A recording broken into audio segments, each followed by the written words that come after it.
No sense waiting any further, is there, Michael? No, ready to go. All right. Well, we're now recording. Welcome to episode 41 of the Ministry of Freedom show. Closing in on 52, bud. What's that? You're closing in on 52. Dude, it's crazy, isn't it? Yeah. Yeah, we haven't missed a week. Even through some tumultuous times and some ups and downs and whatever else life throws at us, man. This is number 41.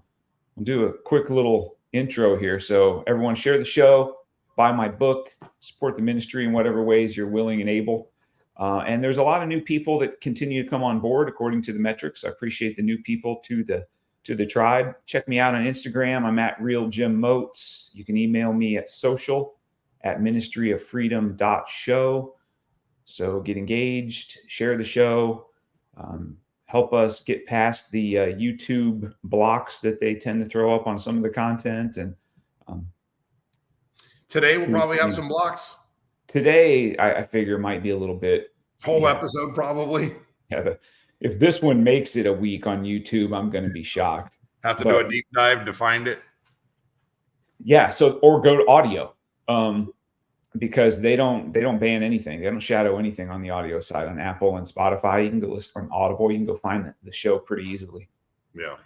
Okay, so I didn't even tell you I was going to do this part, but before we begin, so it was brought to my attention that sometimes I don't talk about Allie enough, and how amazing Allie is, and how important she is in my life. So I thought, what's a way I could do that? How can I come on here and just talk about Allie a little bit? So we're going to play 3 truths and a lie. Okay. You familiar with that little bit? I am. Yeah. So it's in the title pretty much. So we're going to do 3 truths and a lie. I want the audience to give their response in the YouTube comments or send an email or however you want to do it. And out of the winners that can pick the lie correctly, I'll randomly pick one and send a prize, and I'll reach out to you and get you something, send a book, a shirt, something. So here we go. And you can guess the lie too, but you're not going to be eligible for any gift. You get enough gifts, don't you? I'm good. All right. So 3 of these are true and 1's a lie. So we're looking for which one's the lie. You ready? Yep. All right. Allie is an amazing singer and artist in general. Number 2. Allie recently threw out her back while eating a taco. Number 3. Allie recently was pulled over on West Dodge for passing a cop going almost 90 and was let go. Number 4. Allie can't whistle. So which one is the lie? Any guesses? Tough, right? I feel like she could throw out her back on a taco. I feel like she could definitely get out of a 90-mile-an-hour ticket. So those seem true. Let's reiterate. The first thing you said was you feel she could definitely throw out her back while eating a taco. Correct. Doesn't sound made up at all. Driving past. So I actually did this week. I drove by a cop doing 15 over and don't even realize that I'm passing a cop until I'm right here. And then it's like, what do you do? Like, do I jam you can't slam on your brakes. I just slowly slowed down and then got pulled over a mile or so later. And I also got away with a warning after sitting there for about 20 minutes and was afraid that I was getting a ride to jail, thinking about, have I not paid a ticket? Yeah. Can't remember the last time I got a ticket, but. Now, I know that really happened to you. I'm not saying that really happened. I know. Yeah. I'm just saying that definitely. And if I can get out of it and I'm not as good looking as Allie, I feel like that definitely happened to her and she definitely got out of it. I got out of a 15 over. So I'm going to guess she got it. So what's she talking? Are we talking 30 over? Oh, well, I think. I mean, not saying this is the truth, but where she was at, hypothetically, if this was a truth or a lie, what would the speed limit be where she was doing 90? I'm going to say it was probably 70 because there are stretches where it's 70, but it could have been the 55 area as well. Okay. All right. And so the first one, Allie is an amazing artist and singer. Yeah. I vote that to be the lie. Really? Yeah. You've never heard Allie sing, huh? No. Voice of an Angel? I'm not going to say. I'm going to give it away. I'm going to stick with that. Okay. So yours is you don't think she can sing a lick and Not has at no all. artistic ability. No. I mean, I could almost imagine her drawing a picture, but no, I can see it being a stick picture as well. So. Okay. So you think she can't even draw? Now we're stretching into. I'm thinking her drawing is bad, but her singing is worse. All right. So you're gonna get me in more trouble than I want to be in. Okay. So why would Mike think that I can't sing? What? For the audience. So your choices are: she's an amazing singer. She threw out her back eating a taco, pulled over going 90 and was let go, and can't whistle. So yes. One of those is a lie. Comment, let me know which one's the lie, and you might end up winning something cool. I don't know maybe it'll be a gift card. I don't know. We'll do something. I'm saying this as good as I can to not get us in trouble. I'm not blaming the taco. I am blaming that the back would get thrown out. I believe this easily because of the fact that she's heavy in the front. The large breast, I believe, actually would be the cause more than the taco. So I don't know how to respond to that. She's in the other room, but I don't think can clearly hear what you're saying. Yeah, I think you should not comment. With this new software, I don't even know how to edit any of this if I needed to. You should probably say something like, dude, don't be checking out my girl or something like that. I don't know. Yeah, well, people are people, bro. All right. So let's get. I think we turned the corner on not talking about her. Let's talk about things that have no chance of getting us in trouble. Politics. Okay, right. I'd rather have the government pissed off at me than her. Huh. I would have said that before the government sent me to prison. Yeah. Oh, yeah. I forgot they could do that to us. Yeah. Yep. So yeah, you're right. Let's move on. Yeah. All right. So here's the meat of the show. Man, we got a lot going on.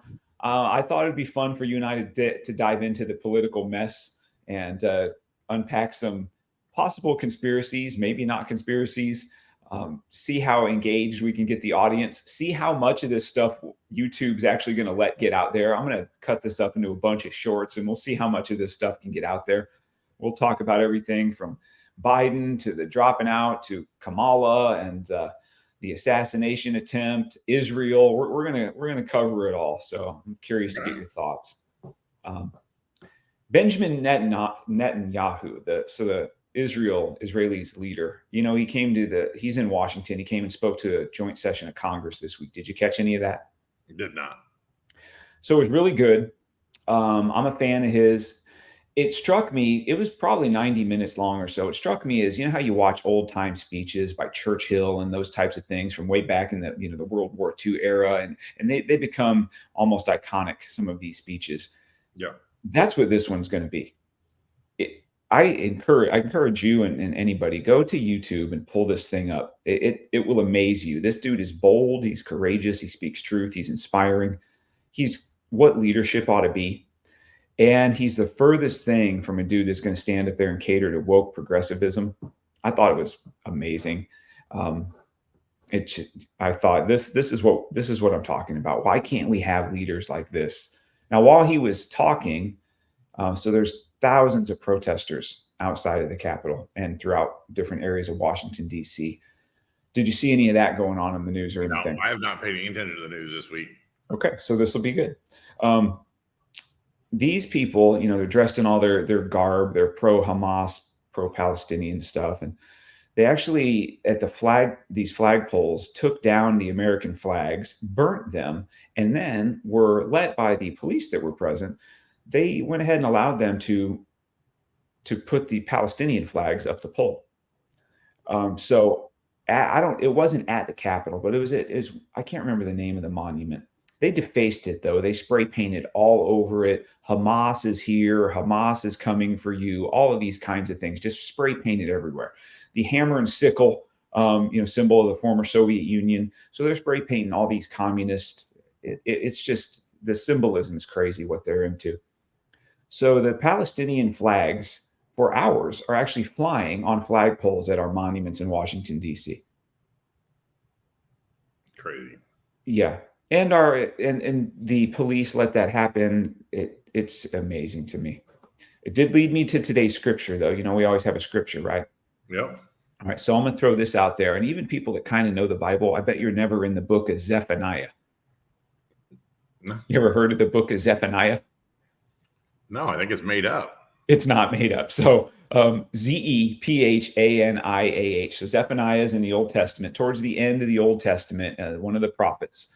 So I'm going to read you some scripture from Zephaniah. People of Zion, sing. Israel, shout loudly. People of Jerusalem, be glad. Let your hearts be full of joy.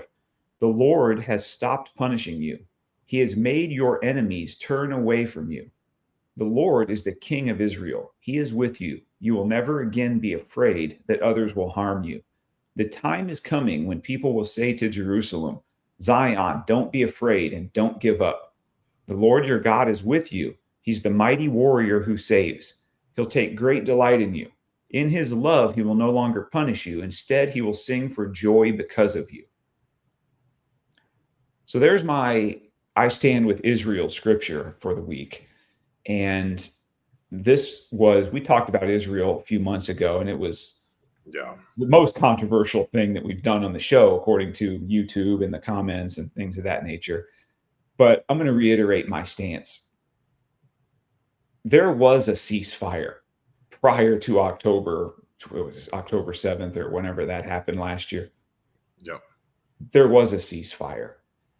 Terrorists crossed the border and killed thousands of innocent people, burned babies, beheaded people, raped women, took hundreds of hostages, the majority of which are still not accounted for. They killed Americans, took Americans hostage, and Israel has responded with great force and has destroyed the majority of the Gaza Strip. And there have been a number of civilian casualties. That's not okay. It's tragic, but it is part of war. And these are deaths that would not have happened had Hamas not attacked Israel back in October. Israel also does more to prevent these deaths than any military that has undergone this level of campaign in history. From weeks of warnings, dropping flyers, they send text messages that there's people know, hey, we're coming and you need to get out. But granted, some people can't. They're displaced and it's horrible. They've reduced the place to basically rubble. We still don't have the hostages back. And we have pro-Hamas, pro-terrorism protesters in our country that I believe are funded from nefarious figures, namely Iran, are funding these college-age students. They're busing them in. I saw footage the other day of buses of people getting brought to Washington, D.C. to conduct their protests. So it's orchestrated, it's choreographed. And my question to people is, what should Israel have done? Here we are, we're approaching a year into this campaign. What should they have done? What do you think? There's no good answer, right? I mean, you don't just stand by. I mean, you absolutely have to hunt down the people that done this and the people responsible parties. But the problem is there's no end without going into Iran. I mean, Iran is funding these people. Iran is funding Hamas, and the U.S. has emboldened Iran during the Obama administration. Not to mention dropping off $1 billion in cash money. Obama's handing over the reins.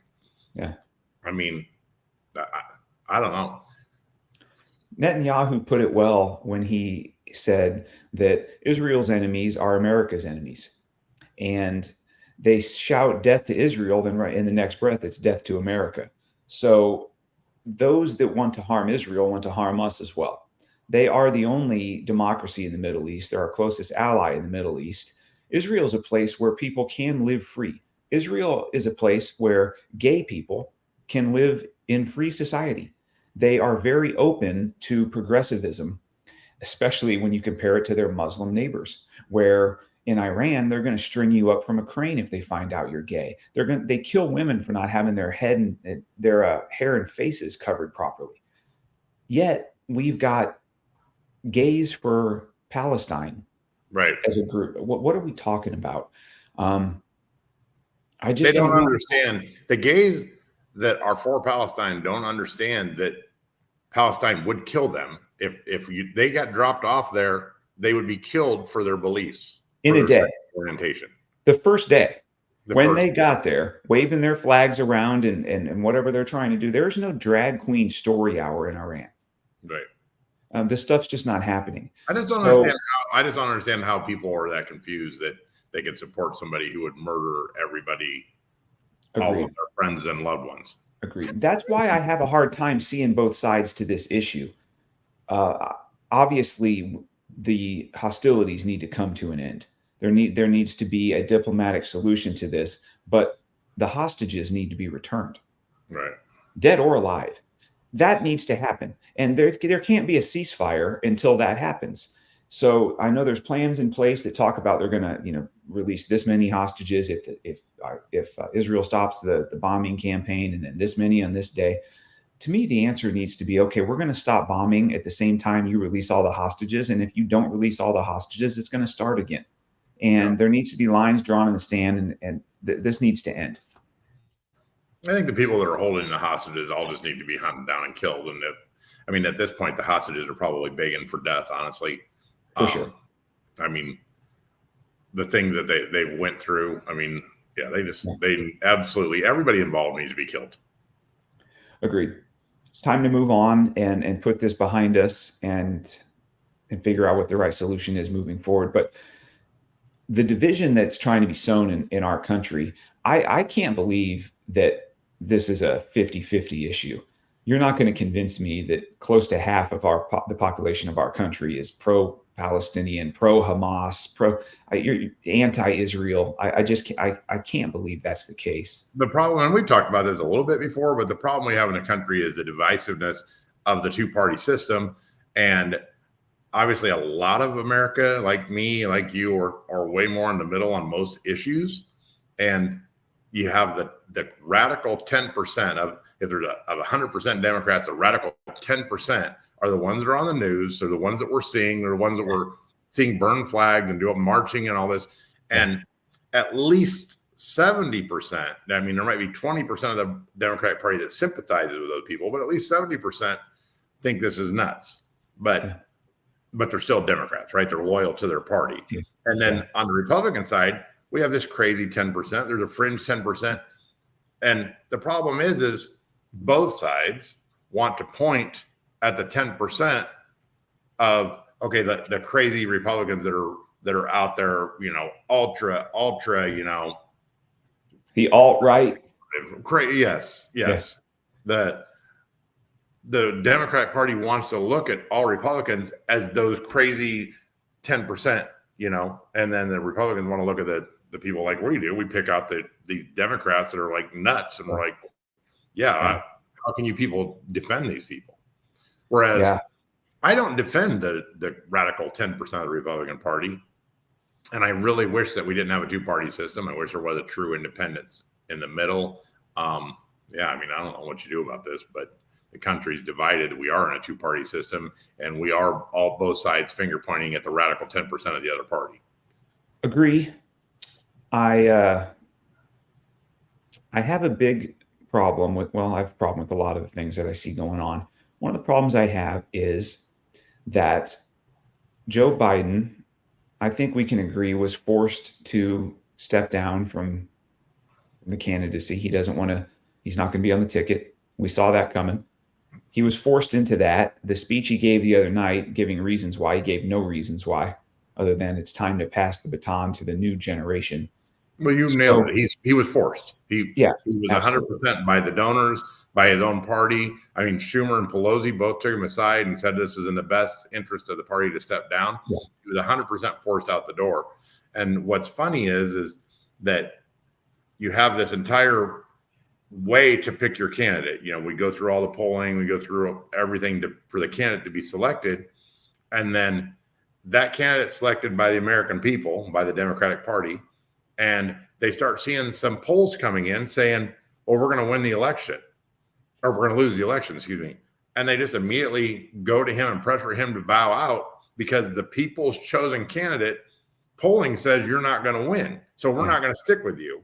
And we're willing, at this point, we know we're going to lose. So it doesn't matter who we stick in there. We have, either we lose or we don't, right? We're already going to lose. So we can only go up.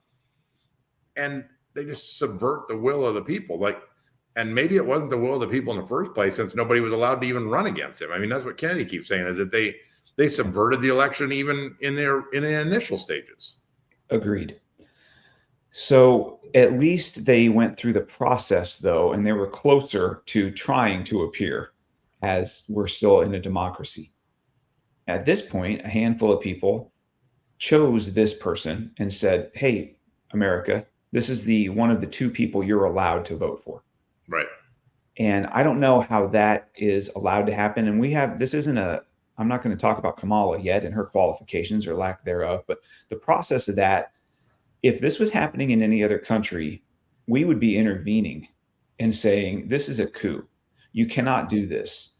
This goes against everything that a democracy is. And the United States would step in and try to intervene in those situations. People have their head in the sand about what's going on here. I printed down a couple of things I wanted to read. I'm going to butcher this person's name. I'm going to go with Harmeet Dillian. Might be wrong, but this is what I'm going to roll with. We have an assassination attempt on an opposition leader. The current president is missing, and they basically installed a puppet regime overnight. This is going back to there were several days where no one saw or heard from Biden. Yep. And we'll get into that a little bit. This is a coup, and this is where I got this from. Is that if this were happening in any other country, there'd be swift military intervention and prompt executions for treason of the coups. It should concern the shit out of everyone that this is happening here, that this is not happening here. What concerns me, though, is that no one cares. It's like they're in a trance and nothing is snapping them out of it. People will use more energy to argue over pronouns than to be concerned over the potential annihilation of their country, themselves, and their families. We are at the precipice now, so they should be very concerned. The patients are running the asylum. We are living the movie Idiocracy. So let's talk about Biden, and he couldn't be found for days. You know who Charlie Kirk is, Mike? Oh, well, I do not. Charlie Kirk, younger dude. This guy, you might have seen him on social media. He goes to college campuses, and they kind of fight and argue about topics. And okay. Here's a post of his. Got a weird lead on a story that people should look into. I got a call from a source close to Las Vegas Metro. That's the police.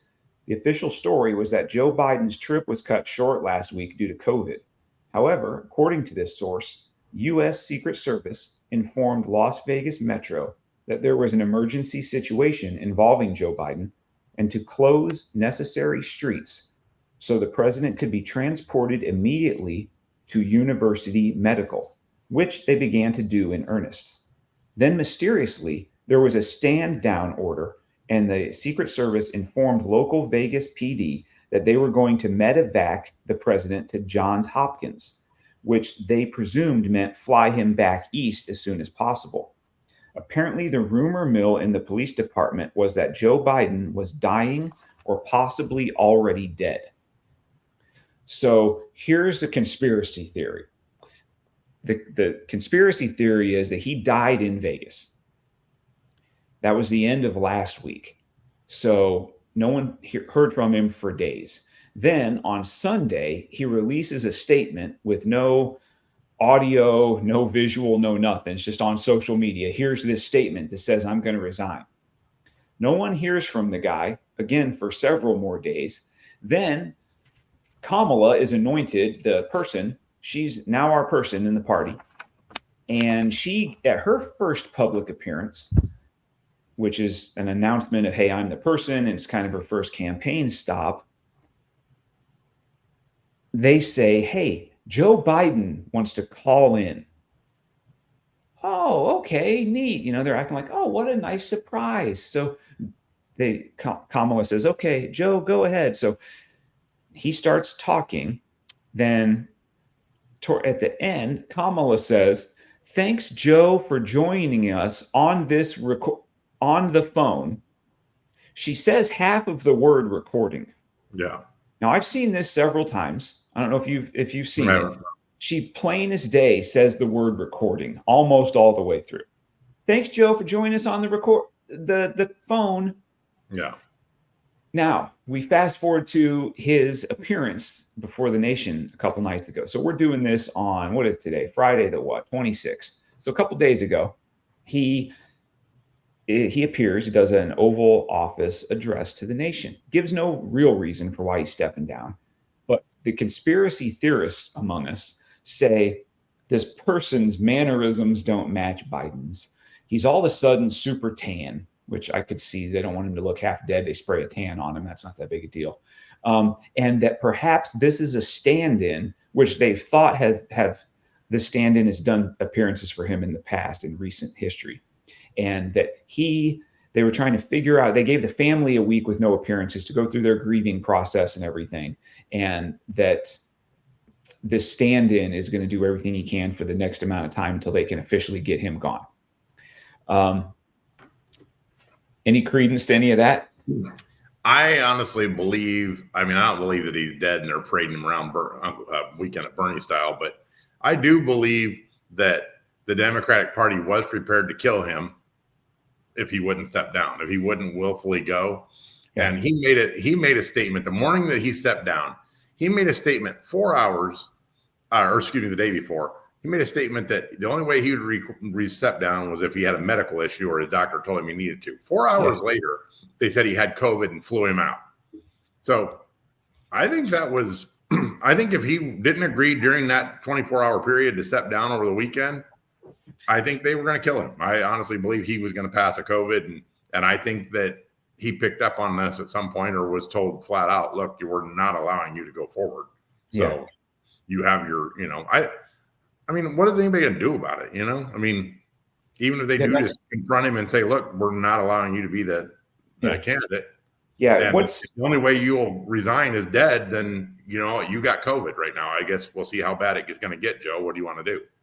What's scary is how much power people that aren't the president actually have in the running of the government. And I think I spent a lot of my years, even my adult years, very naive to that fact. I saw a great meme this morning that said when a ventriloquist changes dummies, it's still the same guy talking. Wow, dude, that's really good. Yeah, there's a lot of wisdom in that because that's what we're living. Right. Yeah, it's the same stuff. Same talking points. Running Joe Biden will still be running Kamala. Yeah, 100%. So you saw the Obamas came out and endorsed her last night. Yeah. Do you think they held off just for it to make a statement, or do you think that they were actually kind of waiting just to get the temperature to see if anybody was going to make a real stand against her? I think that everything is about leverage, and I think that whatever they wanted from a power perspective or position perspective or whatever moving forward, I think they probably got from the puppet masters and said, hey, we're not going to endorse her if you don't do blank. Somebody had to be installed somewhere. Make this go away or this. Yeah, I would think it was probably some leverage play. Yeah. If I had to make a guess, but it's nuts. And we seemingly don't care. The air conditioning still works. Starbucks is still up and going. The people online that are just 100% behind Harris and don't look at the fact of that these are the same people who are posting about Trump's a threat to democracy, as their own party's democracy has been laid bare open.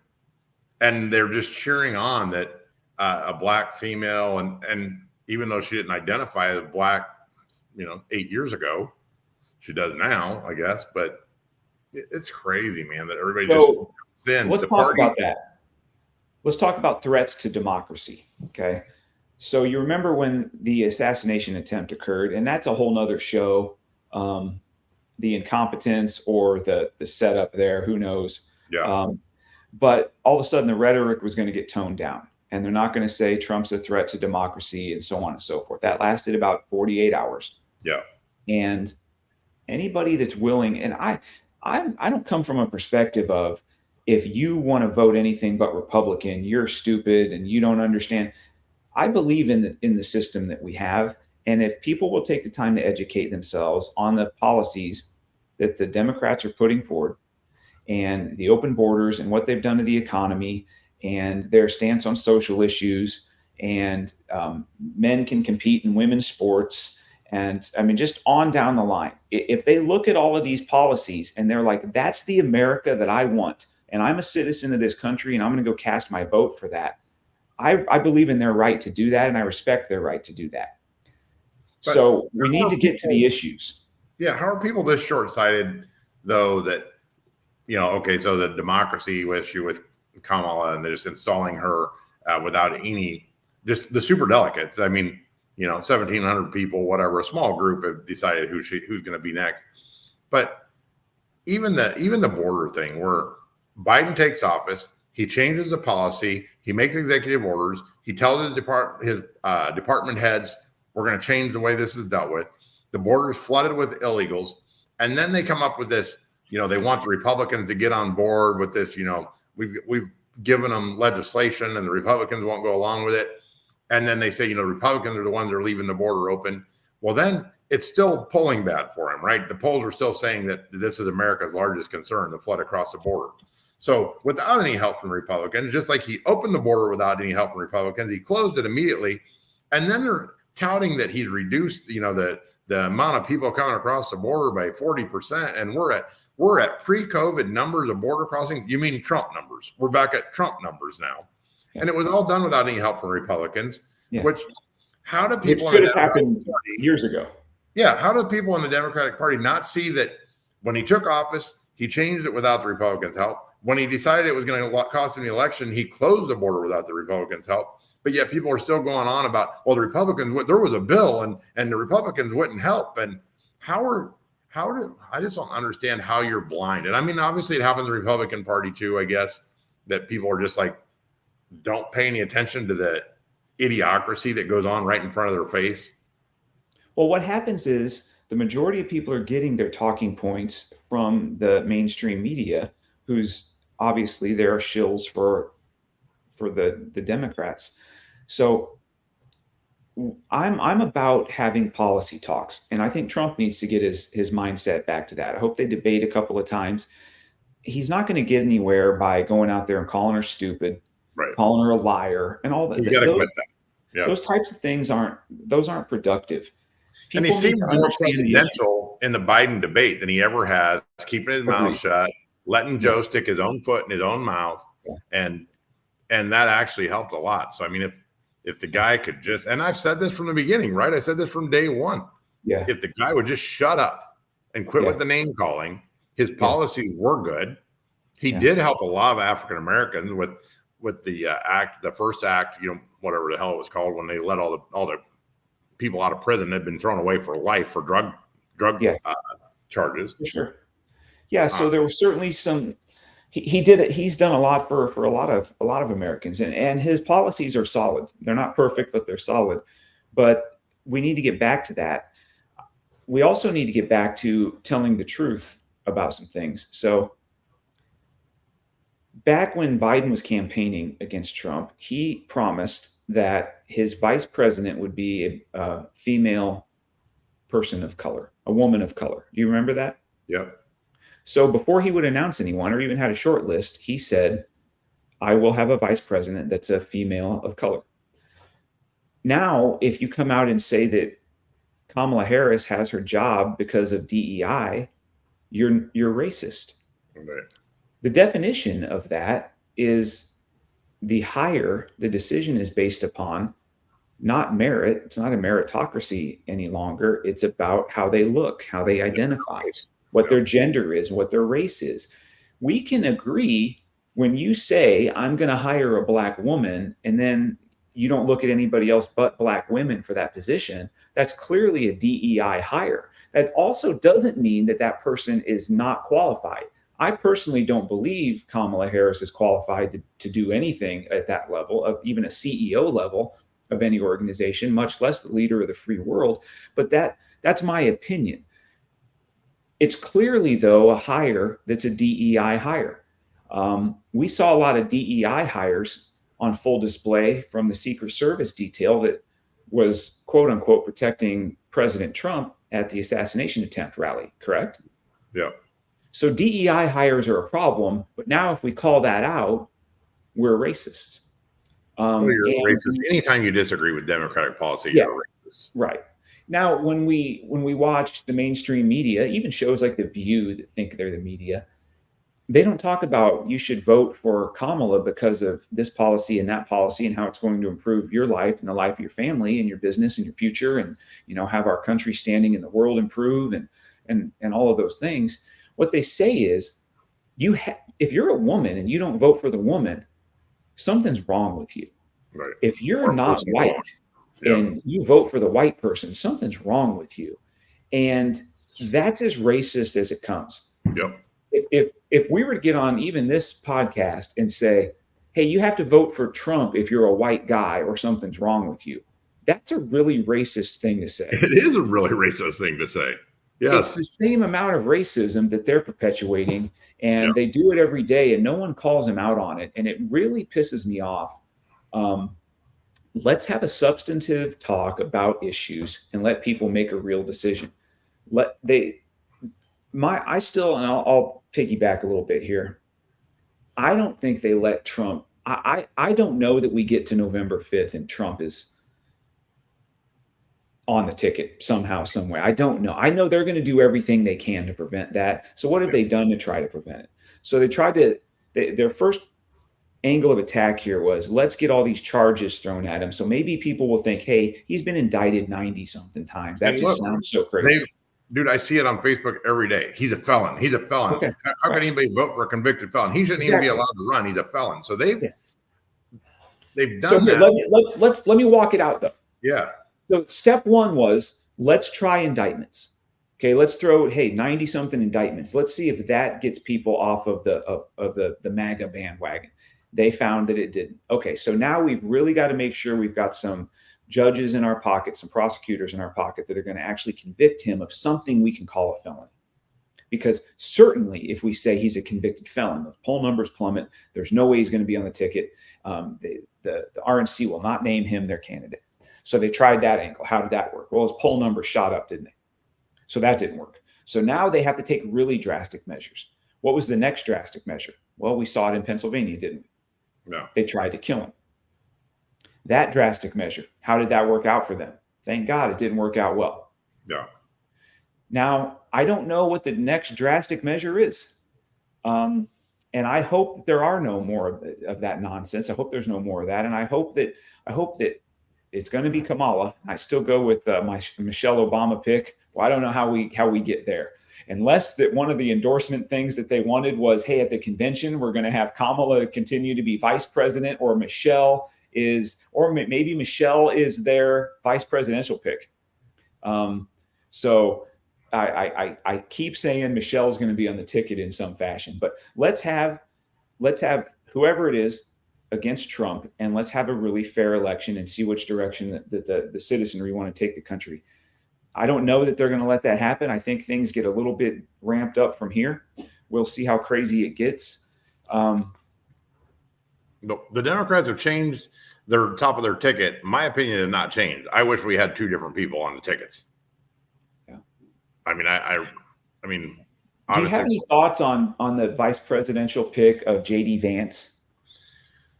No, I mean, I don't. I've read a bunch of stuff on the guy now. I mean, so I knew nothing about him. I went and watched his Netflix movie.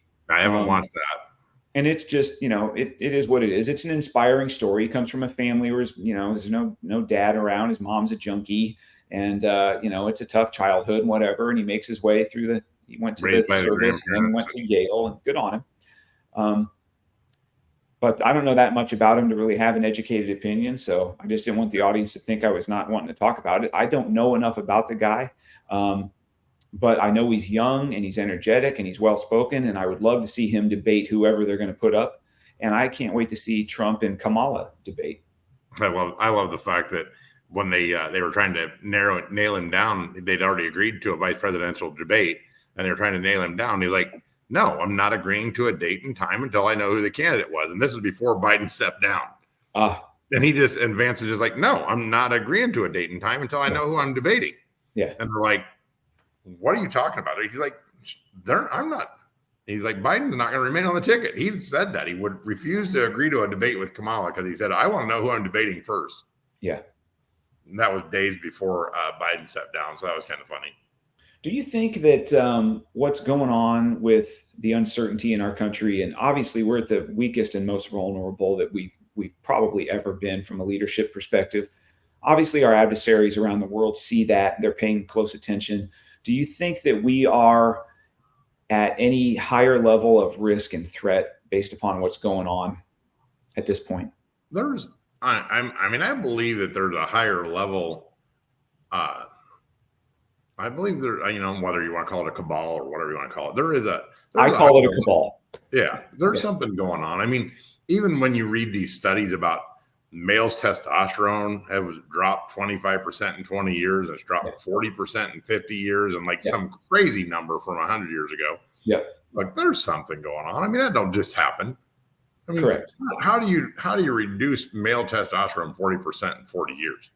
I mean, it's through diet, obviously, right? It's through what we're intaking. We're being poisoned, and it's for sure being deliberate. Yeah, it's totally being done deliberate. I mean, you and I are not privy to even be able to guess what their plan is, whether it is, weakening our society in general, but I feel like that. I mean, I feel like, they talk about the one world government, and I feel like they are just trying to take everybody out of play that has, any stand up and fight to them. And I feel like they're trying to remove. It's a good word. I had a conversation the other day with a couple dudes, and I brought up that they were talking about the COVID mandates, vaccine mandates and things, and, with the military. And I asked them, I said, well, why do you think that was put in place? Why do you think the vaccine mandate for the military specifically was something that they wanted to enact? And the guys, they had a couple different answers. And I said, well, I'm not telling you you're wrong, but here's my opinion. My opinion is they wanted to only have people that would blindly, like sheep, fall in line with whatever they told them to do because they're easier to control. They wanted to get the people with hearts of dissent out of the military. So people that would stand up and say, look, I'm not taking that freaking shot. No. Okay, get him or her gone. So I think that it was an attempt and probably an effective plan to diminish the strength of the character of the people in the military. Not just diminish its numbers, which has happened, but with what you have left, who you have left are going to be people that are just going to fall in line with whatever they tell them to do. So if somebody's not willing to take a vaccine, that same person isn't ready to put their rifle on their shoulder and go door to door and start taking people's guns or imprisoning people that are of dissenting political opinions. But if you can convince them, hey, you're going to lose your job if you don't take this shot, those people are more likely to do whatever it takes and try to march people onto the boxcars, so to speak. Would you agree? Yeah, I do. So I think if you sit, that's what I get upset when I hear people calling these Democrats. They're stupid. They're just not. Don't underestimate your opponent. These people are strategic. They understand what it takes, and it takes generations to destroy a society and to have a progressive and communist, socialist, whatever their end game is. In order to install that into a society, they're running the playbook perfectly. Yeah. And they're not stupid people. We have to not fall for it. So one of the questions that I wanted to ask you, certainly before we got done with a talk like this, is what would you say to people that if someone would have come up to you and you're having lunch and they say, hey, Mike, I don't want to get super political, but I just don't really know who to vote for. And I don't know how to make this decision. And I don't pay a lot of attention to the news and stuff. What would you say to people that really aren't engaged, that aren't paying attention? You and I both know how we're going to vote, and we know our character, and we know how we're going to respond if they come knocking at our freaking door, right? Right. A lot of people aren't us. A lot of people don't feel that way. What would you say to those folks that have a question or might be waffling? I mean, I think you actually put it out earlier with the illegals that have been crossing the border and boys and girls sports. I mean, it's honestly, that is what the problem is. They're bankrupting our country. They're doing it purposely. And why should somebody be able to enter our country illegally, be able to be put on an airplane without any identification, which you and I can't do, be flown to New York City, put in a $600 a night hotel on the taxpayer's dollar? And this has been going on since Biden took office. We can't afford this. We can't afford the policies. We can't afford the socialist policies. California, they're going to give free health care to everybody. At some point, California, you're going to need a bailout. That's another Kamala policy, by the way. She believes in free health care for everybody. And I believe everybody is entitled to health care. I don't deny that should be a right, but I also don't believe that people should be allowed to live on the street. I believe homelessness is a problem. I believe that, and it was Reagan policy where they closed all the state mental health facilities because of the abuse and everything. I think that we need that. I think that a lot of people on the street aren't mentally well. I think a lot of drug addicts are not mentally well. I think a lot of guys that want to compete against girls aren't mentally well. And I think that a lot of them, yes, do they need medical care and do they need to make sure that they're not homeless? And yes, but they need locked up in a mental health facility. Yeah. And I believe if the government's going to be paying for that their way, that's where they should be. Yeah, I think the idea is, and I think what you're saying is, let's look at policies. Let's look at how we left Afghanistan. And let's go back and really take a look at how strong our military is now. Let's take a look at the billions of dollars, hundreds of billions of dollars that we're sending to Ukraine to fund that war. Yeah. I am so against most anything that I see them putting forward. I can't even. Yeah. I have a hard time even understanding how people could be for what these people get on the news and talk about. When I watch these shows, and I'm just astounded. I'm like, I can't even believe this is true. Well, let's talk about the border real quick. Okay. So you brought up the border. We've talked about it a little bit today. It's a problem. I think there's a lot of nefarious actors. Our enemies are coming across the border in droves, military-age males. When I see that graffiti and I see these protesters screaming, Hamas is here, I don't doubt that at all. I believe what they're saying is true. I think that there are cells in this country right now that are very highly organized, well-funded, and trained up and ready to attack at a moment's notice. And that's, when I say moment's notice, well, I'm not a doomsday guy, but I don't know how we get from today on July 26th to November 5th on election day. I don't know how we get there without one of those things happening. Well, I honestly think that it doesn't happen until after the election. I mean, I think that when you talk about the cabal and the control and the funding, I think if Trump would somehow win the election and get instilled in office, I think you're going to see a lot of horrible things happen. But I don't disagree. I think there's going to have to be something prior. So they say we can't have an election. Well, if they can cancel the election with it, I understand. But if they're not canceling the election with it, I don't think I think that would help Trump's ballots. Okay. I get that. If somebody that came across the border illegally pulled off, I understand. So I think that'll be held till after the election. Honestly, no matter who wins the election, and obviously, we've talked about it before. I've been talking about the cliff that we're standing on now for 2 years. Yeah. I still believe that, and the numbers are starting to reflect it. The amount of credit card debt in the nation is at an all-time high, and now we're starting to finally see that the homes, the foreclosures are starting to tick up. The repossessions of automobiles are starting to tick up. Yeah. But people that are behind now, it's the highest number it's ever been on people that are behind on their payments now. Yeah. We're at the edge of the cliff, right? And I'm talking worse than what I was saying before. I was just talking before about the stock market and the housing prices coming down. Yeah. Now I'm afraid of, people that are legitimately hardworking people who have worked their entire lives to buy a home, buy a car. I believe that, a lot of these people bought all the house they could buy during COVID. And unfortunately, there's a lot of people out there that had a locked rate for 5 years on their home, that all of a sudden, whether it's a second mortgage or a first, that all of a sudden now that rate's going to reset. It's going to adjust, isn't it? And when it jumps up 6 or 7 points, I mean, go from a locked 3% rate for 5 years to all of a sudden now 2 points above prime. I mean, that's going to be a huge jump. You're going to be talking about 8%. And they're not going to be able to afford that payment. And then throw in the fact of what's happened with gas, groceries, everything else. I mean, people are already struggling, and all of a sudden they find an $800 a month increase on their house payment.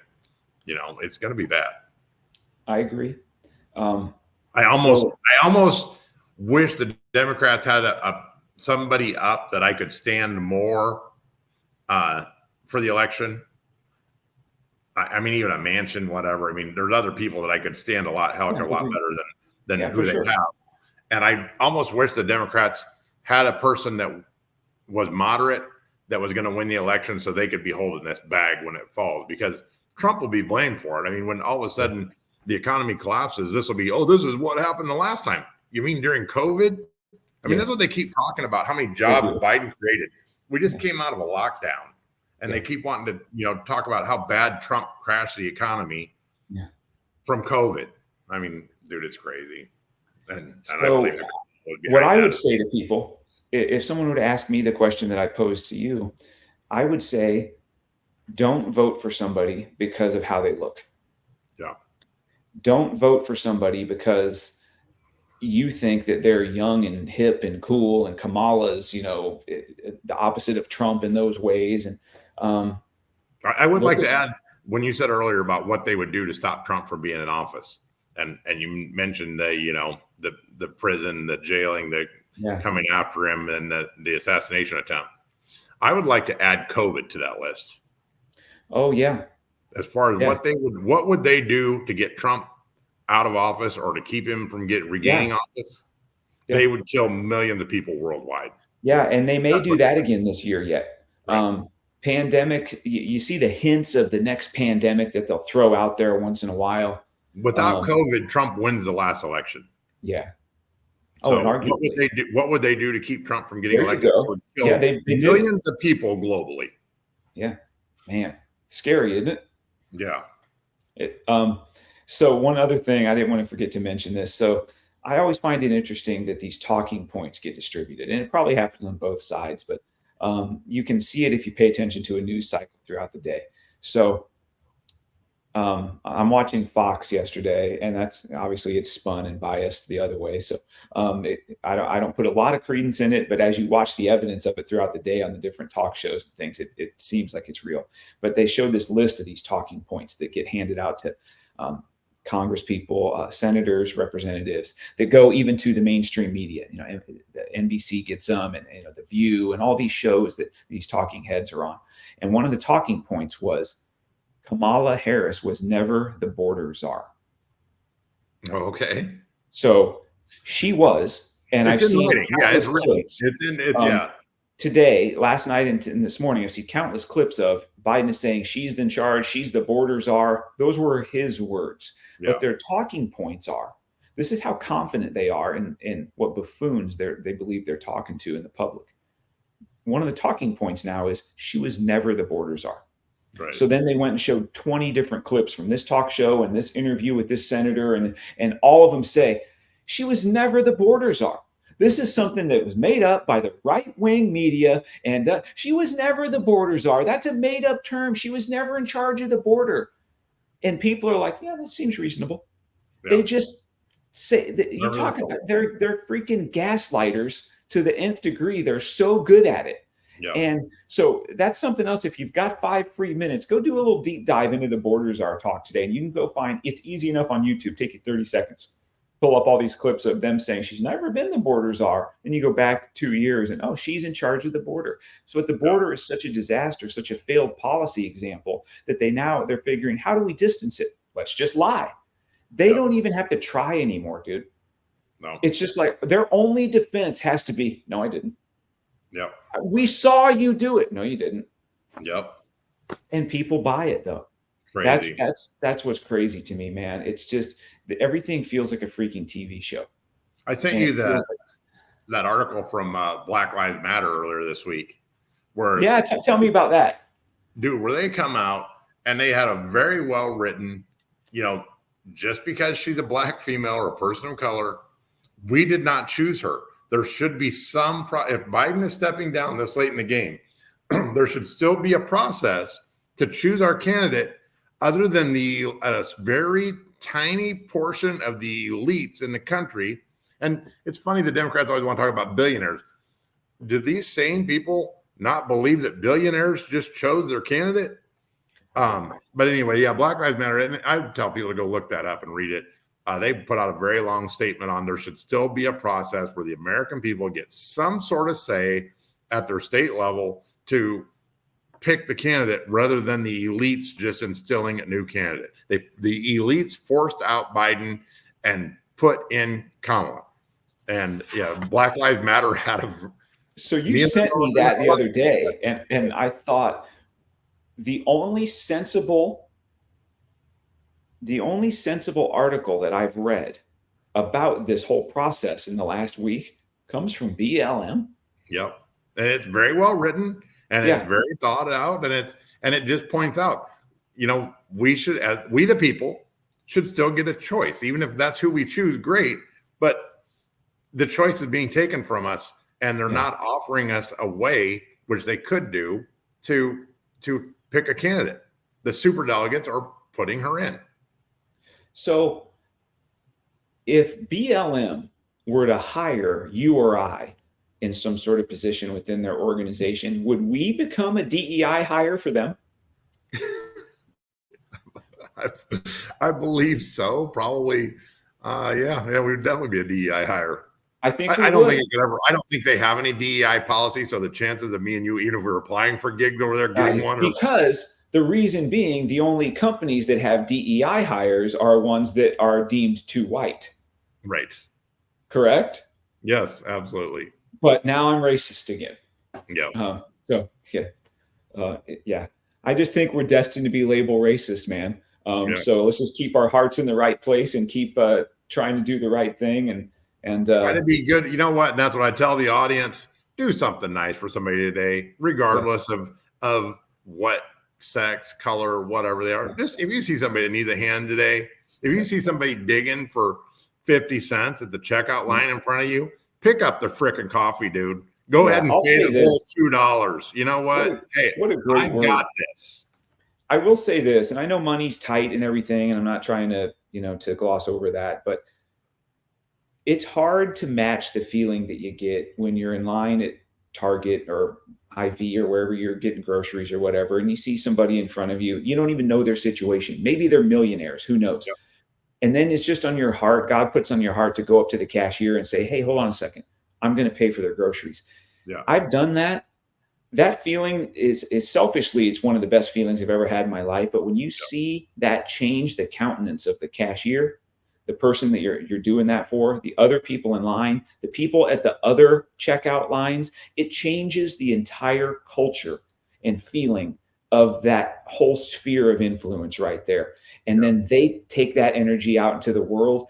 Most of us have the capacity to be able to do that. You're not, you got $500 of groceries there at Costco. That might not be the time to do it. But you see somebody with, $30, $40 worth of stuff on the line. You're like, hey, how about it?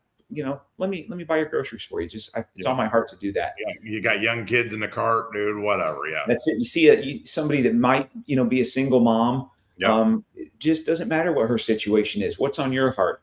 Yep. That's a great word to finish up with, because this political crap, it does take us down some rabbit holes of conspiracy, and it can take us to a place of division and anger and even hate at times. I refuse to get there. Yep. I know what they're all about. I think I get their game. I know what my place is as a pawn in it, and I'm trying my best through the focus on personal excellence to rise above and not be a pawn in that game, and to be ready to stand when the day comes, if it comes. And I think it's going to be an interesting next, what do we got, 4 or 5 months left before this thing comes to a head. We got a few debates left. We've got a VP pick that needs to happen. We've got a convention in Chicago. By the way, the Democrat convention is in Chicago next month, which is the home of the Obamas. What a wonderful place to announce Michelle as the VP pick.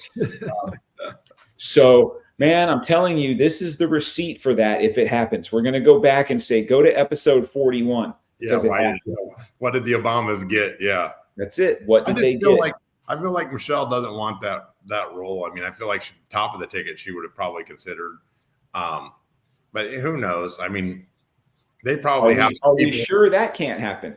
Anything can happen. Yeah, they probably have some people that are 100% under their control that they would like to put in some Secretary of State positions and some other. Agreed. Yes, so cabinet positions, and they want to make sure that their puppets have a place on the strings. I would say so. I think that's a good word.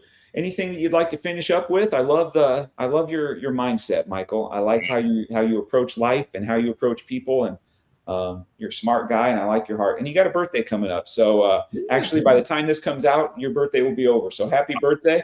Thanks, buddy. How old are you, dude? I'll be 56 next week. 56. I was going to say 55, so I was pretty close. Yeah, well, I appreciate it. Yep. Awesome. Congratulations. We're happy to have you. And I hope to see you real soon when you get back up this way. So, yeah, thank you so much. And we'll talk next time. Okay. All right, buddy. See you later. Later, bro.